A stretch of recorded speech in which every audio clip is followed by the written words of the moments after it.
그래서 우리 취득세, 등록면허처럼 얘기했죠. 특정한 일이 생겨야만 나오는 세금.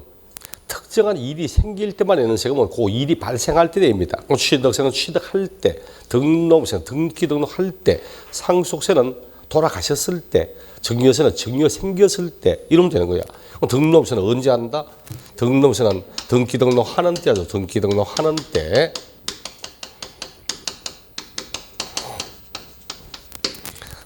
나는 우자고 하는 이야기를 축자고 덤비더래. 괜찮습니다. 혹시나 진짜 막 10만에 하나 되면 혹시나면은 제가 책임집니다.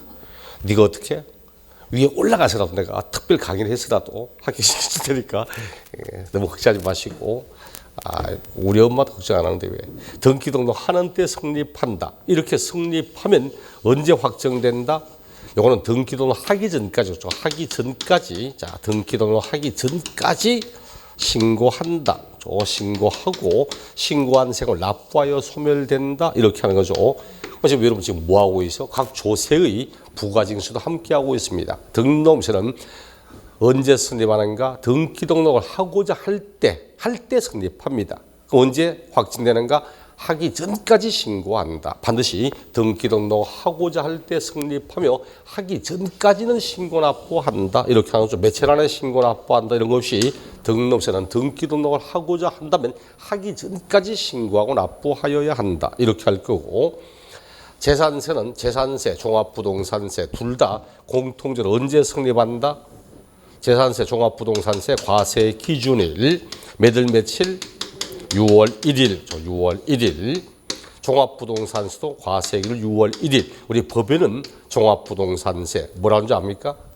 종합부동산세 재산세 납세무의 성립 시기입니다. 재산세 납세무가 성립하는 때 결국 같다는 이야기거든.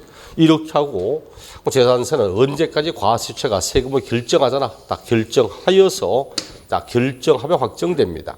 결정하여 확정이 되고 결정한 요 세금을 주체가 결정하면 그다음 고지서 나오지. 고지서.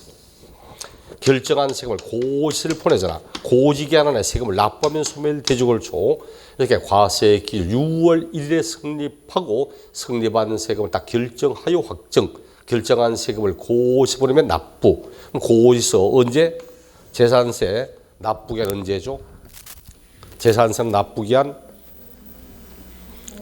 건축물은 7월 달, 7월 10일 말, 토지는 9월 10일 말, 주택은 절반은 7월 달, 절반은 9월 달 이렇게 사용하고 있죠. 종합부동산세도 마찬가지로 종합부동산세 6월 1일에 성립한 그 세금을 주체의 결정에 따라 확정. 단 납세무자의 신고가 있다면 신고하여 확정될 수도 있고, 이렇게 하여서 고지서 나온다. 고지서 나오면 고지기한의 세금을 납부하여 소멸 이렇게 하는 거죠. 그럼 종합부동산세 납부기한은 언제? 종합부동산세 납부기한은 12월 1일부터 12월 15일까지 이렇게 하는 거죠. 12월 1일부터 12월 15일까지. 소득세, 우리 소득세는 언제 성립한다? 과세기간이 끝나는 때. 중요하죠? 과세기간이 끝나는 때. 이거 주의한다 그렇죠? 지금까지 가장 많이 틀리게 됐던 게 소득세잖아. 소득세는 과세기간이 끝나는 때 성립하고 있습니다. 현재 11조 가보자. 11조. 납세무의 성립 시기, 취득세 취득할 때, 등록면허세 등기 등록할 때, 그리고 쭉 밑에 따라가서 재산세, 종합부동산세 과세 기준 6월 1일, 그다음 소득세는 과세기간이 끝나는 때, 과세기간이 끝나는 때 나오죠. 과세 기간, 소득세 과세기간 언제? 소득세 과세기간은 1월 1일부터 12월 31일까지가 과세 기간이잖아. 소득세는 1년 동안 발생한 소득을 합쳐 계산하는 세금입니다. 그럼 1년 동안 생긴 소득 모두 합산하려면 언제 합산할 수 있다? 1년의 기간이 끝나야만 합산할 수 있지. 그래서 반드시 소득세는 그 기간이 끝날 때 1년 동안 생긴 소득 납세무 그때 성립한다. 이렇게 이야기를 해야 됩니다. 소득세뿐만이 아니고 과세 기간이 존재하는 세금, 부가가치세 과세기간은 1월 1일부터 6월 말까지가 1과세 기간, 7월 1일부터 12월 말까지가 2과세 기간, 법인이 정한 기간 1년. 과세기간에 존재하는 세금 모두 그 기간이 끝날 때 성립 이렇게 이야기를 해야 됩니다. 과세기간이 끝나는 때 성립한다. 이렇게 성립한 그 세금을 신고하여 확정을 짓고 신고한 세금을 납부하여 소멸한다. 언제까지 신고? 다음 연도. 다음 연도 5월 1일부터 5월 31일까지 확정 시기잖아. 이렇게 확정, 신고, 납부, 신고하여 확정 짓고 납부하여 소멸시키고 해야 되는 거죠. 이게 가장 기본입니다. 이렇게 취득세는 취득할 때, 등기 등록할 때, 그리고 과세기간, 과세 기준일, 과세기간이 끝나는 때 성립 이렇게 이야기를 합니다. 5가지만큼 반드시 알아라고 했죠. 뒷장 넘겨보니까 12쪽에 기타 소득세 관련 납세무의 성립 시기. 일반적인 소득세는 방금 말했듯이 과세기간이 끝날 때 성립합니다. 그런데 소득세는 예정신고도 있고 또 뭐가 있어? 원천징수도 있고 중간해납도 있고 여러 가지 있거든. 예정신고하는 소득세 본 적이 있다 없다? 예정신고하는 소득세 이런 말 본 적이 있다 없다? 없습니까? 양도소득세는 예정신고도 있고 확정신고도 있잖아. 그 예정신고 이렇게 하거든. 그 양도소득세 예정신고는 언제 하는가 하니까 과표되는 금액이 발생한 달에 말일에 성립한다 이렇게 합니다. 과세 표준이 되는, 잘 보세요. 과세 표준이 되는 그 금액이 발생한 달에 말일에 성립한답니다. 자, 새로 할게요. 양도소득세 같은 경우는 과표된 금액이 언제 발생하죠? 양도소득세는 어떻게 하면 과세 표준되는 금액이 나옵니까? 자산을 양도하면 나오잖아. 딱 양도하면 양도일의 가액에 취득일이 원래 있었던 거고 그렇게 하여 그 취득과 양도 사이에 보유랑 따른 장기 보유, 기본공제표 과표 나오잖아. 이게 양도일이야. 이게 양도일입니다. 결과적으로 양도일이 속하고 있는 그 달의 말일 그때 성립하고 이렇게 성립하는 것을 그로부터 2월 안에 신고하여 확정짓고 그 양도세 예정신고는 양도일이 속하는 달의 말일부터 2월 이렇게 하잖아. 그 달의 말일에 성립하는 것을 2월 안에 신고하여 확정, 납부하여 소멸 이렇게 이야기를 하는 겁니다. 예정신고하는 소득세가 안 되면 양도일이 속한 달에 말일에 성립한다. 말일에 성립하고 성립한 걸 2월 안에 신고하여 확정, 납부하여 소멸 이렇게 이야기를 하는 겁니다. 이게 예정신고하는 소득세거든. 요놈 2011년도에 신설되었던 부분인데 단 한 번도 묻지 않고 있더라고. 왜 안 내는가 이해가 안 됩니다. 사실. 그전까지는 양도소득세 예정신고는 단수 협조 의무거든. 안 해도 아무런 불이익이 없었거든. 그럼 반드시 해야 될 법적 강제업으로 바꾸려면 법적 근거가 있어야 되거든. 이게 바로 법적 근거입니다. 예정신고를 반드시 하여야 한다 하는 것의 법적 근거입니다. 이게. 그래서 항상 과표된 금액이 발생한 달의 말일 이렇게 하고 정한되면 양도일이 속하는 달의 말일에 성립한다. 말일부터 2월이 아니고 말일에 성립하고 이래 성립하는 것을 2월 안에 신고하여 확정 이렇게 이야기를 합니다. 두 번째 원천징수는 소득세 원천징수 회사에서 월급 줄 때 딱 때가 자나 그렇죠. 아니면 내가 농협 가서 로또 복권 당첨 1등 당첨되었다. 대한민국 역사상 로또 복권 당첨됐을 때 가장 많은 금액이 얼마였을까? 그렇죠. 400 매덕이었지. 400 매덕. 옛날에 2월 됐거든. 이번 당첨 안 되면 다음 이런 식으로 2월이 하다 보니까 19회인가 그때 2월 되면서 400 매덕인가 세금 떼고 실수령을 300 몇십억인가 받아갔던 그런 기억이 있습니다. 참고적으로 우리 아버지는 아닙니다. 어쨌든 그런 분도 있더라고. 그 원천징수는 봐요. 내가 농협 가서 딱 내밀면 거기서 원천징수하고 주잖아. 그래서 언제 성립하는가? 소득이 지급될 때 성립한다. 소득이 지급될 때 원천징수는 소득세는 소득이 지급되는 때 성립한다. 근데 중간 예납 얘는 미리 예자입니다. 미리 예자. 중간에 미리 낸다는 거지. 한꺼번에 내기는 세금 부담이 너무 많은 거야. 그래서 어떻게 한다? 일방적으로 이렇게 갈라낼 수 있도록 해주겠다는 뜻입니다. 그 소득이 굉장히 많다. 이러면은 한꺼번에 세금 내려니까 5월달 내니까 세금 너무 많거든. 그래서 당신은 너무 많기 때문에 갈라낼 수 있도록 해줄게. 그게 중간 인합입니다. 중간에 미리 낼 수 있도록. 그럼 딱 미리 낸다면 어떻게 한다? 소득은 중간 인합 기간이 끝나는데, 중간 인합 기간이 끝나는데, 그 중간 인합 기간은 언제일까? 중간 인합 기간은 반반씩 갈라내기. 원래는 과세가 끝나는 때 성립하잖아. 끝나는 때. 근데 이거 하면 딱 1년의 기간이 있으면 원래는 요때가 성립시키지만 딱 중간에 갈라서 6월 30일, 12월 30일 이렇게 하는 겁니다. 그럼 언제 성립한다고? 중간 인합기간이 끝나는 때, 즉 6월 30일에 성립, 그리고 12월 말일에 성립 이런 식으로 할 수 있도록 하는 겁니다.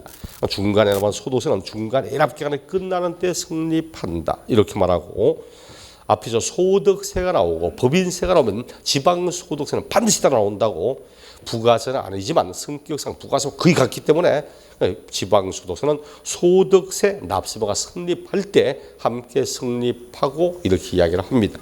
요걸 가지고 29회인가 시험에는 두 가지를 같이 내더라고. 중간에 인합하는 것도 물어보기도 하고 지방소득세 물어보기도 하고 이렇게 하더라고. 지금까지는 다른 도 물어본 적 없는데 이제는 시험에 소득세를 워낙 자주 내다 보니까 과세가 끝날 때 성립한다. 이거 당연히 안다고 치고 이제 지금은 자꾸 시험의 횟수가 많아지면 많아질수록 좀 더 깊이 내지 않아서 조금 더 다양하게 이런 편들이라서 소득세 기본적인 사실 꼭 알아도 다른 소득세는 언제 성립할까 이런 것도 이제는 보실 필요가 있다는 거죠. 그리고 다시 앞장 넘겨서 나머지 내용들 이 5가지 말고 우리가 반드시 보자 했던 게 뭐였죠? 반드시 보자 했던 거 부가세. 우리 부동산에 관련된 부가세 딱 2가지밖에 없다 했습니다. 뭐? 지방교육세, 농어촌 특별세. 그렇죠? 지방교육세. 처음 하시면 좀 있으면 부가세 할 거니까 그때 보고 지방교육세, 농어촌 특별세. 부동산에 관련된 부가세 딱 2가지밖에 없죠.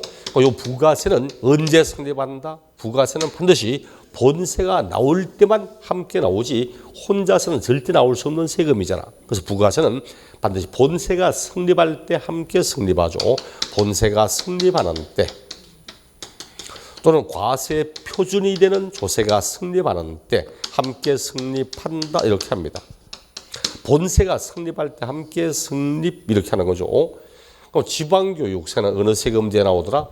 지방세 뒤에는 다 나오잖아. 취득세 뒤에 나오기도 하고 등록 뒤에 나오기도 하고 재산세 뒤에 나오기도 합니다. 그래서 아무런 말 없이 지방교육세 물으면 어느 세금 뒤에 나오는 건지 알 수가 없어.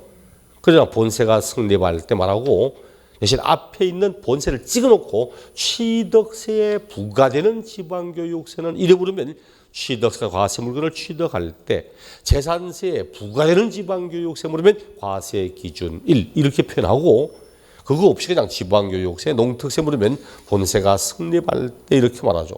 언제 확정되더라? 본세의 징수 방법에 따라 함께 확정되잖아. 그렇죠? 신고 납부하는 세금 뒤에 나올 때는 신고하여 확정. 그리고 보통 징수한 세금 뒤에 나올 때는 주체의 결정에 따라 확정 이렇게 말하면 되는 겁니다. 부가세는 꼭 보시고 근래도 주민세 자주 내죠. 주민세 가운데 특히 제3분 주민세 막 균등분 주민세 종업분 주민세를 묻지 않고 제3분 주민세 묻고 있습니다. 주민세 얘도 자주 나올 이유 알죠? 우리 과세 기준 1 과세 기준 1 용어를 이렇게 하다 보니까 과세 기준 1 몇일 며칠? 얘는 7월이잖아. 7월 1일. 우리 자꾸 과세 기준 1 하면 6월 1일 재산세, 종합부동산세, 지역자원시설세 모두 6월 1일. 이러다 보니까 얘는 7월 1일. 과세 기준을 7월 1일이라서 자꾸 시험에 언급하는 편들입니다. 요거 말고 이제 시험에 낼 수 있다면 그 밑에 마지막 거 가산세. 수시부과는 세금 넣어줘. 가산세는 납세부가 언제 성립한다? 가산세는 앞에 있잖아. 가산세는 해당 조세의 세금이 된다고. 취득세에 부과된 가산세는 취득세고 소득세에 부과된 가산세는 소득세고 이런 겁니다. 그러다 보니까 가산세는 언제 성립하는가? 가산해야 할 조세가 성립할 때 함께 성립한다. 이렇게 말하는 거죠. 가산세를 틀리게 낼 때는 가산할 조세의 신고 또는 납부 의무를 이행하지 아니한 때. 그럼 따라가면 굉장히 많습니다. 그렇지. 가산세는 신고 납부할 세금을 이행하지 않으면 가산세 나오잖아. 이게 아니고 가산세는 가산할 그 세금이 성립할 때 함께 성립합니다. 그럼 예를 들어 내가 취득세 물건을 딱 취득하는 순간 취득세 납세가 성립하고 취득세 뒤에는 부가세 납세가 성립하고 취득세의 가산세도 함께 성립하고 다 같이 성립을 하는 겁니다. 가산세. 그다음 수시부과는 세금. 우리 수시부과는 세금은 수시부과가 뭐라고 했죠? 수시부과. 수시잖아, 수시. 정시 말고. 원래 법이 정하는 날짜가 정시입니다. 정하고 있는 기간이고 대신 재산세라든지 종합부동산세라든지 이런 거 과세 주체가 공무원의 착오로 인하여 세금이 누락됐거나 공무원의 계산 잘못으로 인하여 세금을 적게 받았거나 이럴 때는 다음 연도까지 기다리는 게 아니고 수시로 그 세금을 받을 수 있다. 이게 수시부과입니다.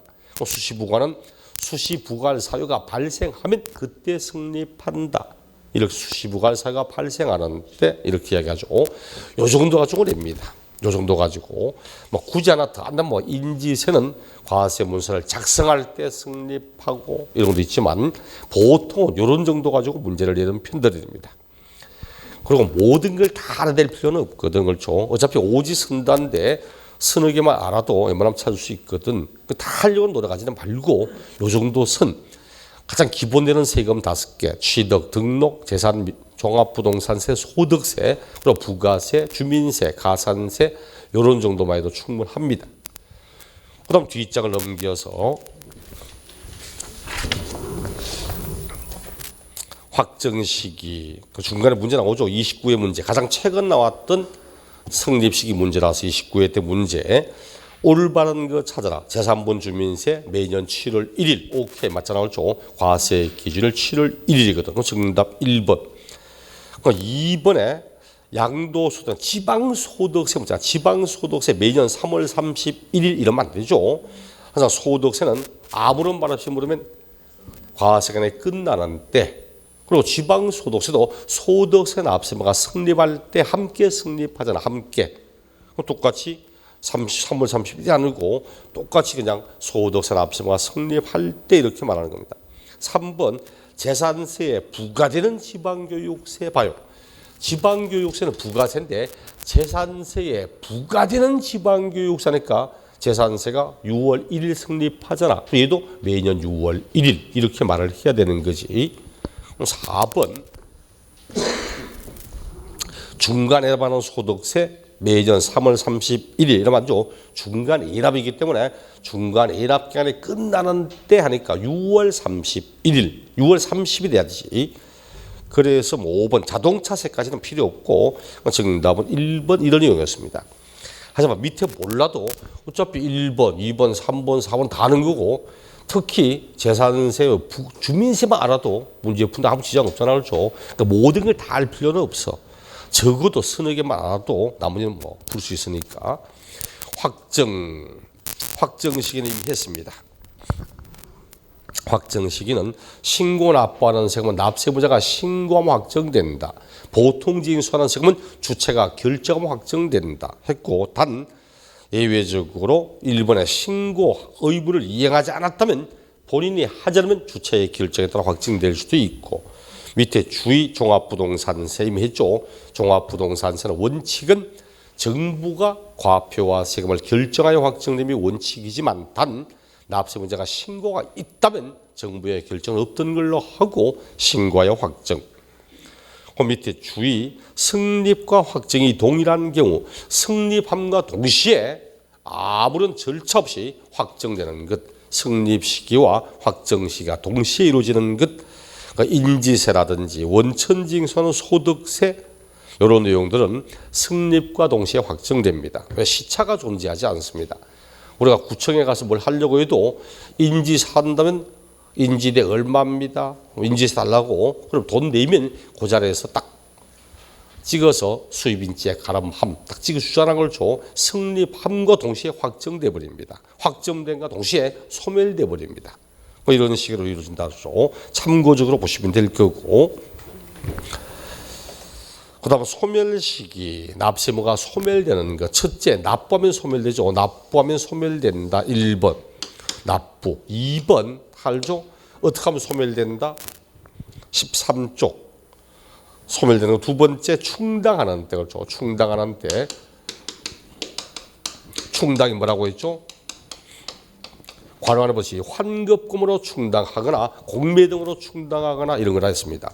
갑이라는 사람이 세금을 낼 의무가 있는데 내지 않고 있다. 그 어떻게 하면 사라질까? 두 번째가 내가 환급받을 금액이 있다. 돌려받을 금액이.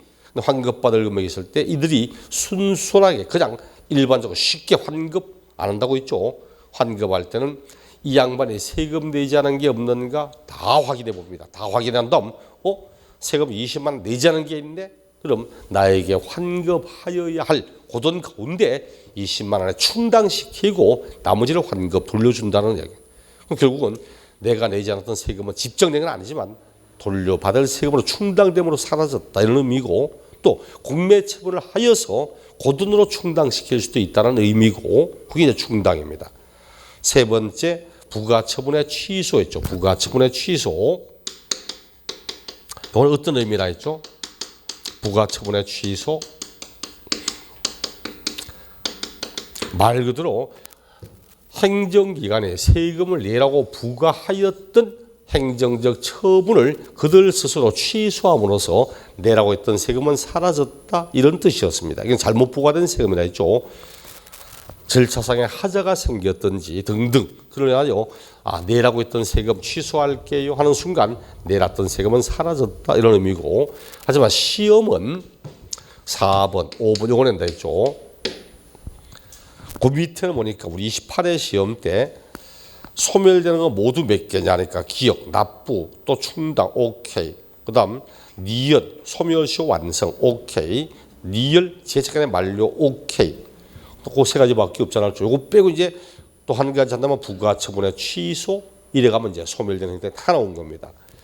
그 네 번째, 소멸시효, 제척기간. 소멸시효 완성, 제척간의 만료. 소멸시효가 뭐라 했죠? 소멸시효, 권리가 있다 해도 일정 기간 동안 자신의 권리를 행사하지 않는다면 그 권리가 소멸, 사라지게 되는 시간적 효력, 이를 소멸시효라 했죠.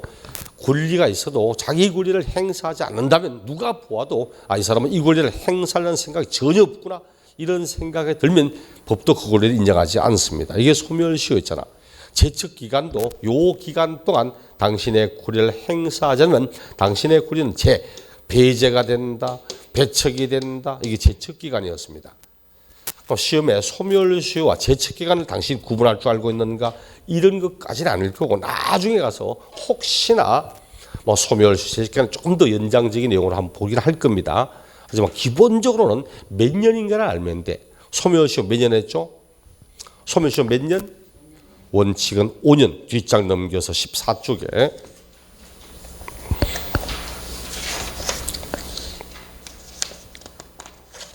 소멸시효, 국세든 지방세든 원칙은 다 5년입니다. 5년. 5년 동안 자신의 권리를 행사하지 않으면 사라진다는 거지. 즉, 그럼 내가 5년 동안 내지 않고 버티면 되냐? 이 뜻은 아니라고 했죠. 그게 아니고 5년 동안 왜 세금 내지 않냐고, 그 세금 달라고 단 한 번도 말하지 않으면 사라진다는 의미지. 5년. 단 예외적으로 10년짜리가 있다. 국세는 금액이 얼마? 5억 이상이 되면 그때는 소멸시효가 10년입니다.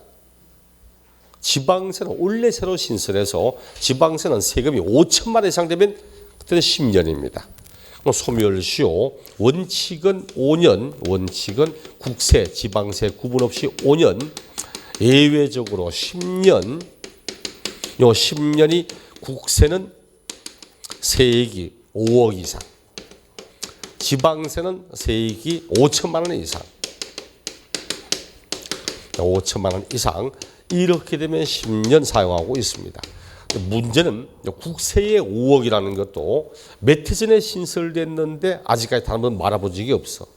몇 해 전에 신설됐는데 지방세는 올해 신설되어서 아마 올해는 이제 소멸시효도 지문에 뭐 한 문제 아니라도 지문 안에 한 번쯤은 언급해야 될 그런 이유가 있습니다. 이런 지문도 꼭 보시고 몇 해 전 신설되지만 말하지 않았던 부분, 올해 신설되던 부분 반드시 요 금액이 되면 요 금액 이상이 되면 그때는 소멸시효 10년 이렇게 쓰고 있다는 거. 그다음 제척기간의 만료, 제척기간 만료, 제척기간도 원칙은 몇 년이다? 원칙은 몇 년? 원칙은 국세나 지방세나 다 5년입니다. 원칙은 5년이야. 그래서 소멸시효도 국세 딱 보니까 원칙은 5년.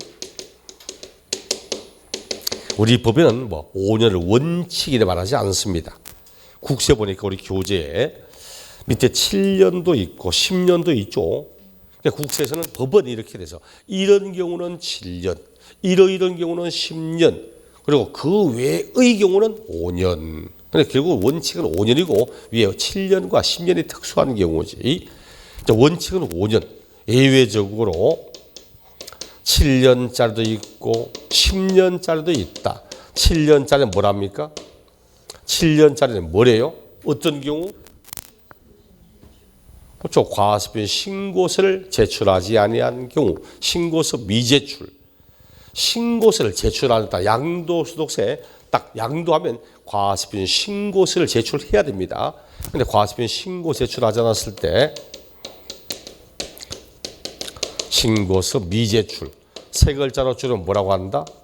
무신고라는 거예요. 무신고. 신고 안 하고 있다는 거지. 과세표 신고서를 제출하지 않으면 그때는 7년 사용하고 있습니다. 10년짜리는 뭐더라? 사기. 그렇죠. 그 밖의 부정한 방법. 사기나 그 밖의 부정한 방법을 통해서 조세를 포탈하거나 환급받거나 공제받거나 이렇게 하면 10년. 요 과거에 요 놈만 가지고 독자적으로 한 문제를 낸 적도 있습니다. 요 놈만 가지고 양도소득세를 사기, 그 밖의 부정한 방법을 통하여 환급받을 때 제시가 몇 년이냐고 1번, 3년, 2번, 5년, 3번, 7년, 4번, 10년 등에서 정답 10년 이렇게 된 문제도 있습니다. 최근에도 요걸 내면서 과세표 신고서를 제출하자는 경우 적용되는 제척기간 10년이다 틀린 지문 뭐 이런 식으로 내니까 제척기간도 소멸시효를 물어본 적 단 한 번도 없고 제척기간을 가끔씩 물어보더라고. 하지만 이제는 소멸시효도 함께 보셔야 될 거고 이렇게 사기, 그 밖의 부정한 방법을 통하여 환급받거나 포탈하거나 공제받거나 하면 10년. 단 참고적으로 밑에 단 국제거래 또는 여교의 거래, 국제거래는 외국과의 거래입니다. 외국과의 거래를 통하여 또 여외 거래는 대한민국 사람들인데 둘 다 외국 나가서 거래하고 있고 외국에서 이게 국내에서 하는 게 아니고 여외에서 거래할 때 이런 겁니다.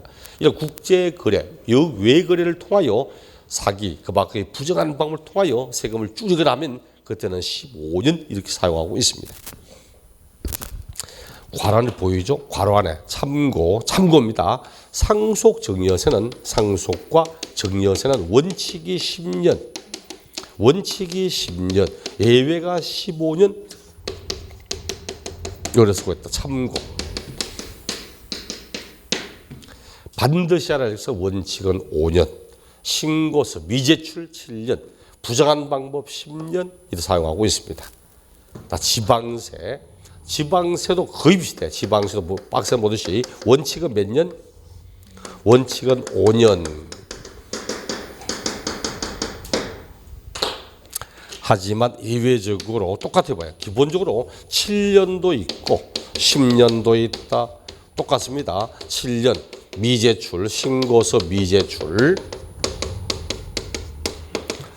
요것도 똑같이 사기 기타 부정한 방법. 왜 따로 하냐고? 따라한 이유가 뭐다? 이제 아셔야 될 건데 따라한 이유는 요 놈 때문에.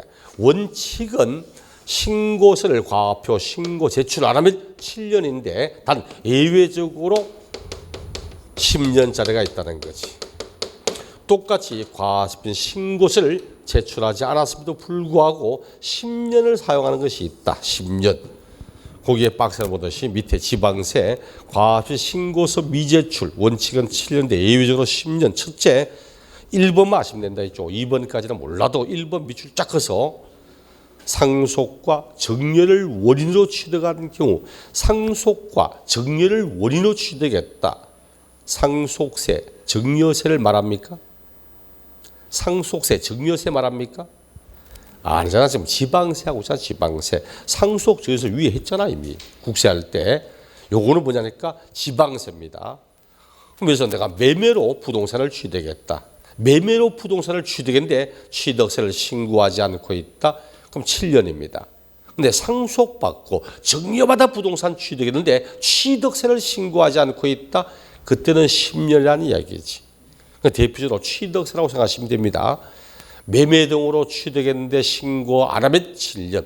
상속받고 정려받아 취득했는데 취득세 신고 안 하면 10년. 이렇게 사용한다는 뜻이었습니다. 그것 때문에 국세지방세를 따로 표시한 겁니다. 국세는 그냥 5년, 신고서 미제출하면 무조건 7년밖에 없는데 지방세는 신고서 미제출하면 원래는 똑같이 7년이지만 상속받고 정려받아 취득했음에도 불구하고 취득세를 신고하지 않거나 그때는 10년 쓴다는 거 그놈 하나 주의하시면 됩니다. 오른쪽 페이지 15쪽에 보니까 승립과 확정, 소멸을 위해 함께 엮은 대표적인 게 있죠. 취득할 때, 등록세, 등기 등록할 때, 소득세, 부가가처럼 기간이 끝날 때, 주민세 7월 1일 이렇게 신고하는 세금은 본인이 신고할 때 확정, 그리고 오른쪽에 납부하면 소멸. 하지만 5번 재산세, 6번이 빠져본다.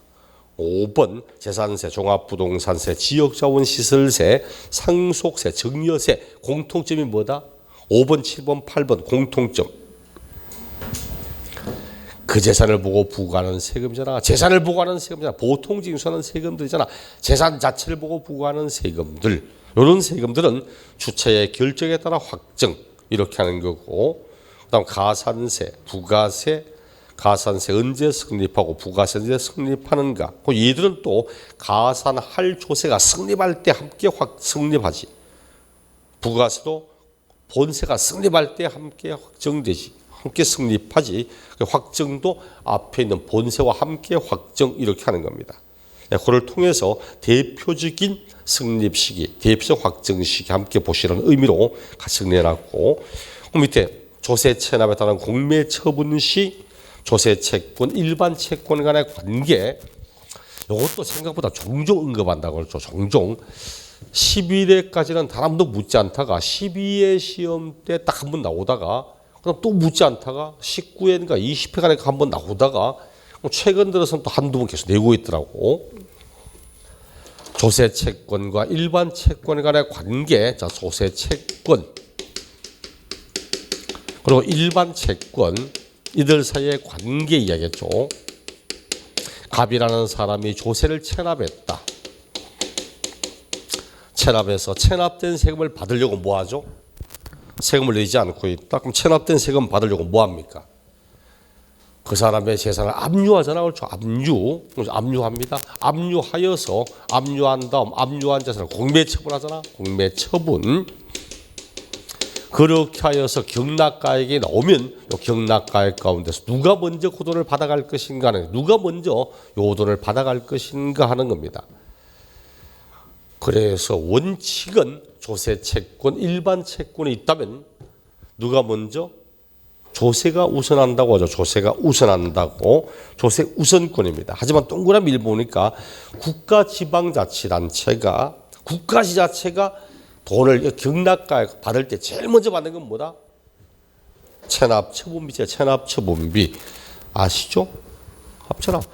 압류하잖아. 압류 비용 들어가야지. 압류한 재산 운반은 운반 비용 들어가야지.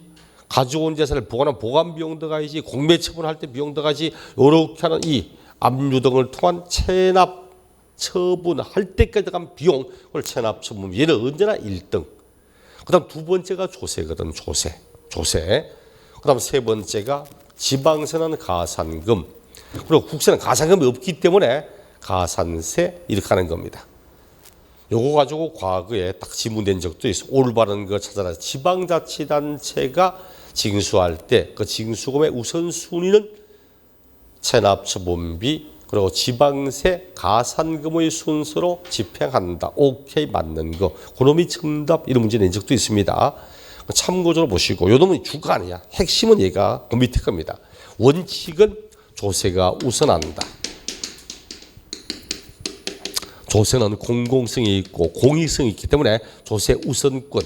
물론 이제 조세보다 우선할 수 있는 게 앞에 체납처분을 다 들어간 비용, 압류비용 등의 공익비용이었고, 예외적으로 조세보다 우선할 수 있는 권리, 조세보다 우선하는 어떤 것은 세금보다 우선할 수 있을까? 어떤 건 세금보다 우선한다고 하죠? 어떤 것은 그렇죠. 공과금의 가산금, 전기요금은 세금보다 우선할 수 없습니다. 전기요금은. 하지만 전기요금에 대한 가산금은 연체이자는 먼저 우선할 수 있다는 이야기지.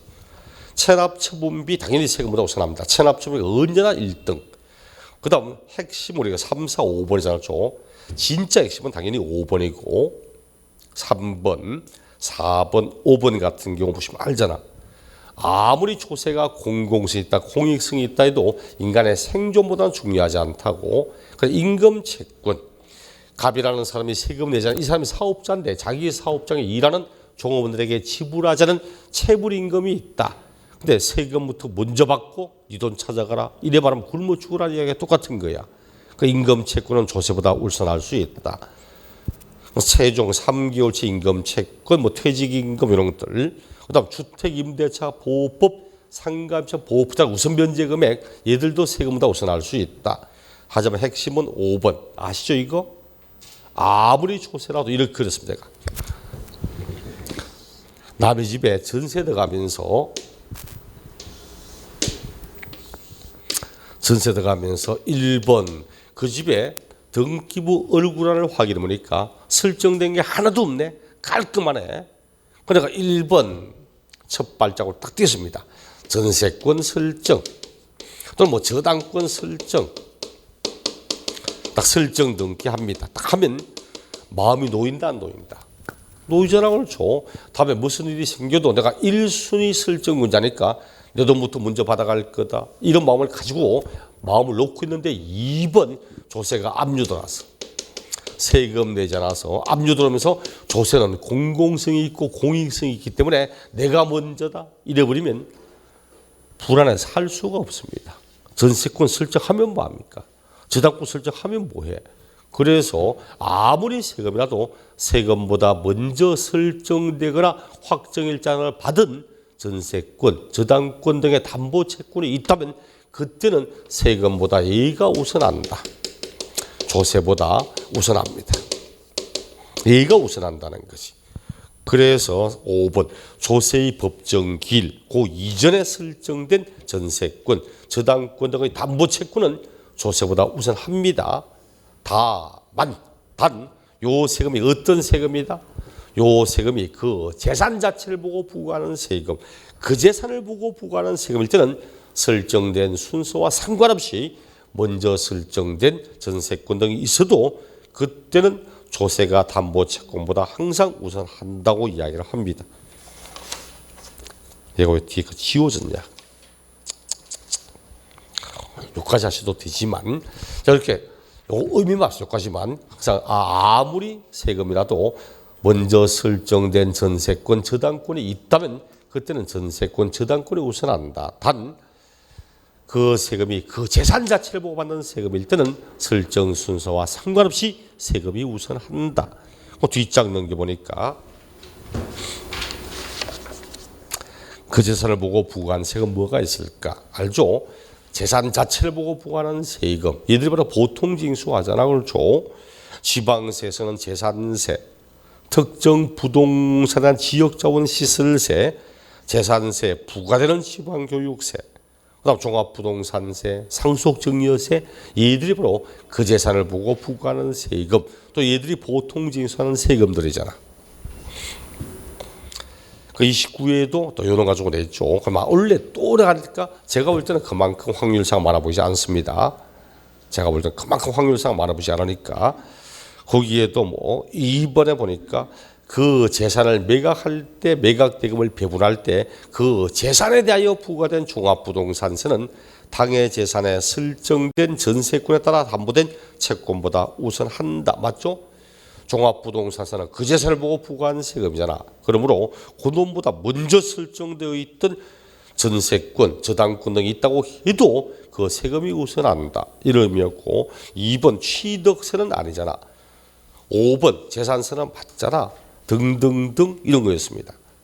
4번 강제집행으로 부동산을 매각할 때 매각대금 가운데 국세를 징수할 때 강제집행에 들어간 비용은 세금보다 우선한다. 맞죠? 강제집행하려고 들어갔던 비용, 체납처분에 들어간 비용이잖아.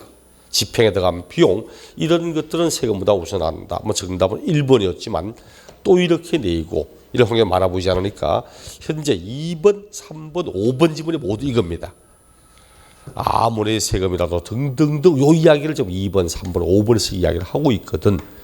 그리고 3번의 이야기는 요거 세금이라 해도 압류하고 강제집행하고 공매처분하고 한 요까지 들어간 비용은 세금보다 먼저 우선하고 있다. 그게 4번 지문이었고 정답은 1번이었습니다. 또 나올까? 제가 볼 때는 확률상 많아 보이지 않습니다. 16쪽에 조세의 불복 절차 이것도 작년에 이런 거 가지고 한 문제를 냈죠. 또 나올까? 그건 알 수는 없을 거고 조세의 불복 절차 간단하게 봅시다. 이렇게 됐다. 세금에 대하여 부당한 처분을 받았거나 필요한 처분을 받지 못함으로써 억울한 일을 당했을 때 거기에 대하여 불복하고자 한다. 신청인, 청구인, 제일 먼저 할 수 있는 게 뭐라 했죠? 제일 먼저 할 수 있는 게 이의신청 있잖아. 이의신청. 이의신청을 하고 그 다음에 할 수 있는 게 심사청구 또는 심판청구 그 다음 행정소송 또는 뭐 감사원도 있습니다. 감사원이라고 할 수도 있지만 자 먼저 이게 기본 절차 요거 이의신청을 한 다음에 이의신청은 처분청에 하는 거라 했죠. 고 행정처분을 내린 처분청에 하는 겁니다. 처분청에.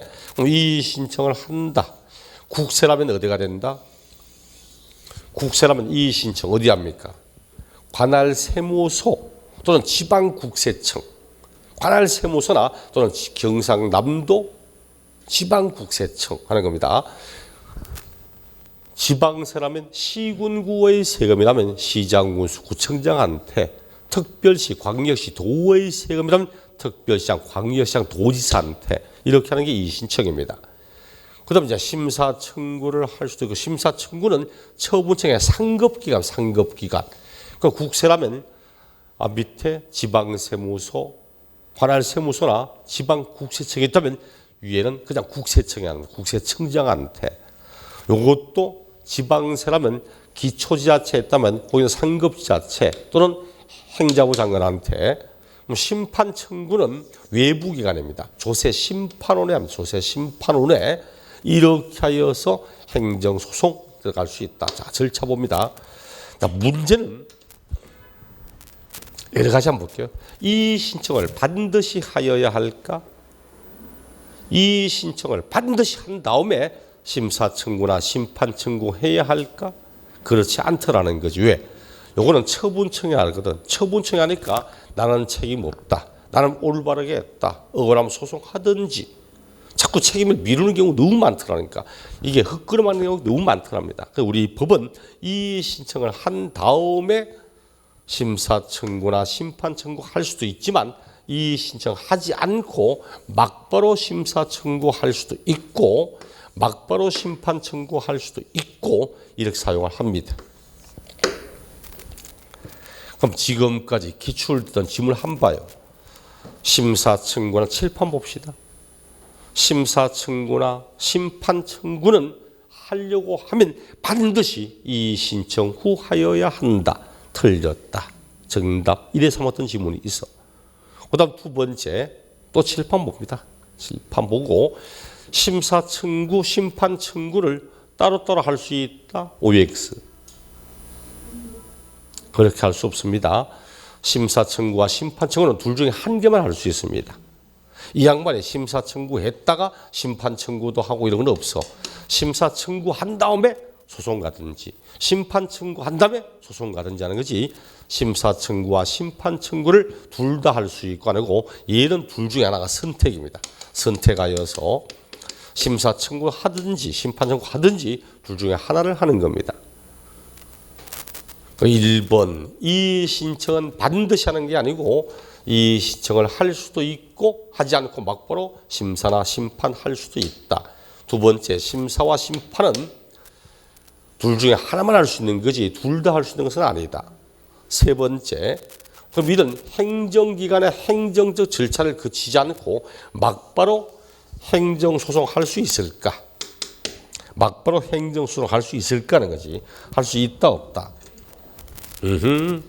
그래서 오른쪽 17쪽에 제일 마지막 끝에 7번 국세와 지방세 행정소송에서 국세는 심사 청구, 심판 청구 후 행정할 수 있다. 하지만 지방세는 심사 청구, 심판 청구 없이 행정할 수 있다.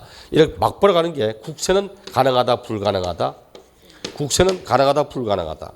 불가능하다고 그러죠. 불가능합니다.